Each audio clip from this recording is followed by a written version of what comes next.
Selamat pagi dan salam sejahtera untuk kita semua. Perkenalkan, saya Oliver Dwiendra Arijuwato. Kali ini akan membahas suatu topik dari mata kuliah imunologi.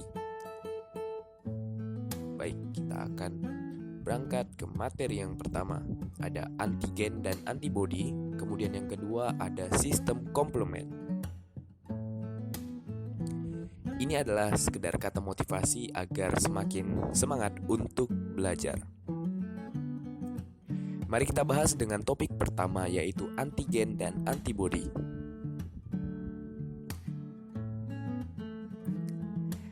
Antigen adalah molekul yang bereaksi dengan antibodi imunosit. Tidak harus membangkitkan respon imun, dan imunogen adalah molekul yang membangkitkan respon imun. Antibodi atau imunoglobulin adalah molekul yang disintesis oleh sel B atau sel plasma yang dalam bentuk soluble dari reseptor antigen pada sel B. Membran imunoglobulin merupakan reseptor antigen pada permukaan sel B. Nah, ini adalah struktur antibodi yang mana membentuk huruf Y dengan dua rantai utama dan dua rantai yang lebih kecil. Rantai kecil tersebut berfungsi sebagai pengikat kepada antigen. Dan ini adalah jenis-jenis dari antibodi. Ada imunoglobulin A, imunoglobulin B, imunoglobulin G, imunoglobulin E, dan imunoglobulin M. Adapun fungsi dari beberapa jenis antibodi tersebut adalah sebagai berikut. Yang pertama adalah imunoglobulin M, yaitu antibodi yang pertama terbentuk setelah bertemu dengan antigen. Berjumlah banyak dan 4-5 hari terpapar maka akan muncul. Kemudian adalah imunoglobulin G yang merupakan tulang punggung sistem kebal humoral, diproduksi lebih besar daripada imunoglobulin M, timbul setelah imunoglobulin M dan dibentuk setelah 5 hari terpapar. Kemudian ada imunoglobulin A yang timbul bersamaan dengan imunoglobulin G, memiliki dua bentuk dan dihasilkan oleh sel mukosa. Kemudian ada imunoglobulin D. Fungsi utamanya adalah reseptor antigen atau dengan kata lain sebagai pengenal oleh sel B. Kemudian ada imunoglobulin E yang berperan dalam peristiwa alergi, juga membantu dalam melawan infeksi cacing.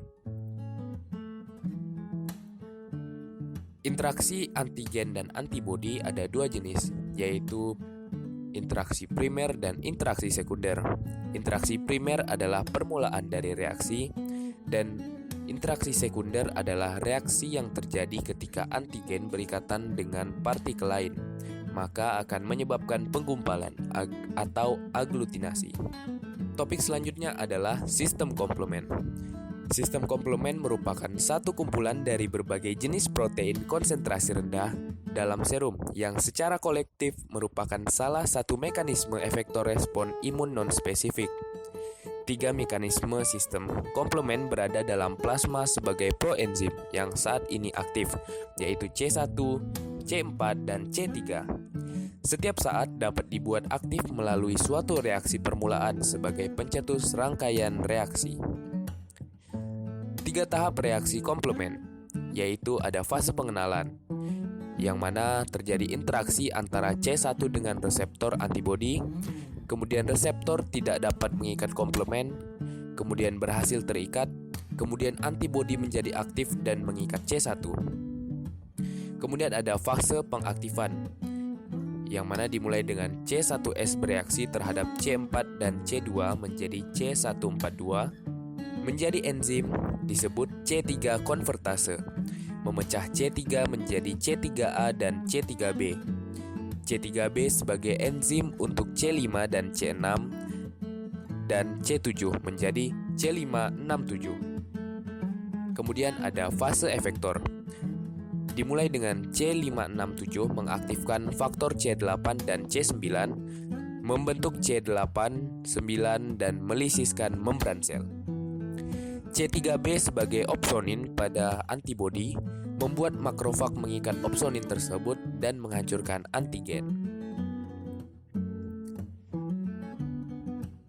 Pada jalur alternatif, tidak membutuhkan kompleks antigen antibodi ataupun fragmen Fc dari antibodi, sehingga tidak membutuhkan adanya reaksi komponen C1 plus C4 plus C2 untuk menghasilkan C3 konvertase.